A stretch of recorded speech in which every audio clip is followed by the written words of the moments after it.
Oh. Kailangan na maayos yung mayayari kay Sir Jacob nito eh. Sige, saglit lang. Kung bahala sa mga yan. Kala nila mas magaling sila sa akin, ha?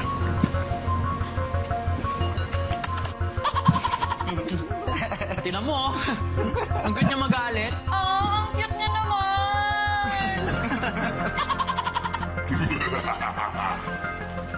Hindi, ito eh. Nakapit niyo eh, ha? Tala mo, pag ito talaga na-trace ko, siya sabi ko sa inyo, lugot talaga kayo sa akin eh.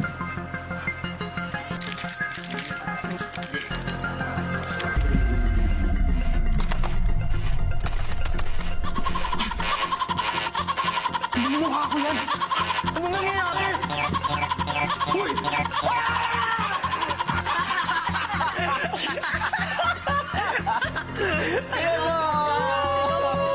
Oh, naiiyak na siya.